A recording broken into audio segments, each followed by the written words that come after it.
Super star Rajinikanth இப்போ Jailer 2 படத்தில் பிஸியாக நடிச்சிட்டு இருக்காரு. இந்த ஜெயிலர் 2 படத்தை நெல்சன் அவர்கள் இயக்கிட்டு இருக்காரு. மேலும் சன் பிக்சர்ஸ் பிரம்மாண்டமாக ப்ரொடக்ஷன்ஸ் பண்ணுறாங்க. அனிருத் தான் மியூசிக் பண்ணிட்டு இருக்காரு. மேலும் இந்த ஜெயிலர் 2 படத்தில் சூப்பர் ஸ்டாரோடு சேர்ந்து பாலையா, சிவராஜ்குமார், மோகன்லால், ஜாக்கி ஷெராப், சுனில், தமன்னா, யோகி பாபு, ரெடின் கிளின்ஸ்கி போன்ற மிக முக்கியமான நடிகர்கள் இந்த படத்துலையும் நடிச்சிட்டு இருக்காங்க. மேலும் பாகம் 1 அதாவது ஜெயிலர் 1 போலவே பார்த்தீங்கன்னா இந்த படமும் பிளாக் பஸ்டர் ஹிட் ஆகும் என நம்பப்படுது. விறுவிறுப்பாக இந்த படத்தோட ஷூட்டிங்கை இப்போ நடத்தி முடிச்சுட்டு இருக்காங்க. அதை தொடர்ந்து பார்த்தீங்கன்னா சூப்பர் ஸ்டார் ரஜினிகாந்துக்கு இப்போ ரிலீஸுக்கு தயாராக இருக்க திரைப்படம் கூலி. இந்த படத்தை லோகேஷ் இயக்கி இருந்தார். சன் பிக்சர்ஸ் பிரம்மாண்டமாக ப்ரொடக்ஷன்ஸ் பண்ணாங்க. அனிருத் மியூசிக் பண்ணியிருக்காரு. மேலும் இந்த படம் ஆகஸ்ட் 14ஆம் தேதி நம்ம ரித்திக் ரோஷனோட வார் 2 இந்த படத்தோட கிளாஷ் ஆக போகுது. பாக்ஸ் ஆஃபீஸில் ஒரு பெரிய கிளாஷ் இருக்கும் என்று எதிர்பார்க்கப்படுது. அதை தொடர்ந்து சூப்பர் ஸ்டார் ரஜினிகாந்த் தலைவர் 173 யாரோட இயக்கத்தில் நடிப்பார் என பல கேள்விகள் வந்து கொண்டு தான் இருக்குது. அது மட்டும் இல்லாமல் சூப்பர் ஸ்டார் ரஜினிகாந்த் இனிமேல் நடிக்க மாட்டார். அவர் ரொம்ப வயசாயிடுச்சு. அவருக்கு இனி படங்கள் நடிக்கிறதுல நிறுத்திக்கணும்.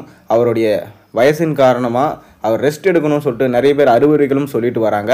ஆனாலும் பார்த்தீங்கன்னா சூப்பர் ஸ்டார் ரஜினிகாந்தோட ஒய்ஃப் என்ன சொல்லியிருந்தாங்கன்னா, சூப்பர் ஸ்டார் அடுத்த படத்துக்கான கதையை தேர்வு செஞ்சுட்டு இருக்காரு. தலைவர் 173 கண்டிப்பாக நடக்கும்.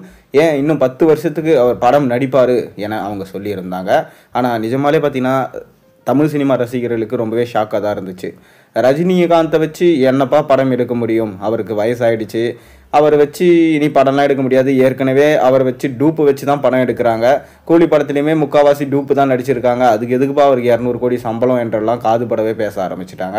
ஆனாலும் ரஜினியோட டெடிகேஷன் இன்னைக்கு வரைக்கும் அப்படியே தான் இருக்குன்னு நம்ம சொல்லலாம். முதல் நாளில் எப்படி ஷூட்டிங்க்கு வருவாரோ அதே போல் தான் கடைசி நாளும் வருவார். முதல் நாளாக ஷூட்டிங்க்கு வந்துடுவார். அது போல் தான் இன்றைக்கி வரைக்கும் பார்த்தீங்கன்னா ரஜினிகாந்த் இருந்துட்டு வராரு. அப்படி தான் பார்த்தீங்கன்னா தலைவர் 173யும் இப்போ நடக்க போது. ராஜமௌலியும் ஒரு கதையை நம்ம சூப்பர் ஸ்டார் ரஜினிகாந்திடம் சொல்லியிருக்காராம். பாகுபலி டைம்லேருந்தே பார்த்தீங்கன்னா ரஜினிகாந்தோட இணைய ரொம்ப ஆர்வமாக இருந்தார் நம்ம ராஜமௌலி. ஆனால் இன்றைக்கி வரைக்கும் பார்த்தீங்கன்னா நம்ம ரஜினிகாந்த்கிட்ட நெருங்கவே முடியல அவரால். ஏன்னா ரஜினியோட லைனப்ஸும் ரொம்ப அதிகம், நம்ம ராஜமௌலியோட லைனப்ஸும் ரொம்ப அதிகம். அது மட்டும் இல்லாமல் பிரம்மாண்டமான படத்தில் ரஜினி நடிக்க வைக்கிறதுன்றது ரொம்ப அசாத்தியமான விஷயம்தான். ஏன்னா அவரோட வயசின் காரணமாக தான் ராஜமௌலி ரொம்பவே யோசிச்சுட்டு வந்திருந்திருக்காரு. ஆனால் இப்போ அதுக்கேற்ற மாரி சயின்ஸ் ஃபிக்ஷனலாக ஒரு மூவி ரெடி பண்ணியிருக்காராம். அந்த ஸ்டோரியுமே பார்த்தீங்கன்னா ரஜினிகாந்த் கிட்ட நரேட் பண்ண உடனே நம்ம சூப்பர் ஸ்டாரும் ஓகே சொல்லிட்டாராம். அதனால் கூடிய விரைவிலே இதற்கான அஃபிஷியல் அனௌன்ஸ்மெண்ட்டை நம்ம எதிர்பார்க்கலாம். ஒருவேளை தலைவர் 173 இல்லைனா கூட அதுக்கடுத்து 174 175 கூட இருக்கலாம் என்று சொல்லப்படுது. உங்கள் கருத்துக்களை நீங்கள் மறக்காமல் கீழே கமெண்ட்டில் சொல்லுங்கள். மேலும் சேனலில் போடுற ஒரு வீடியோஸும் பிடிச்சி தான் மறக்காமல் சேனலுக்கு சப்ஸ்கிரைப் பண்ணி லைக் பண்ணுங்கள், பெல் ஐக்கனை ப்ரெஸ் பண்ணுங்கள். அப்போ தானே போடுற வீடியோஸ் எல்லாம் நோட்டிஃபிகேஷனாக வந்து சேரும்.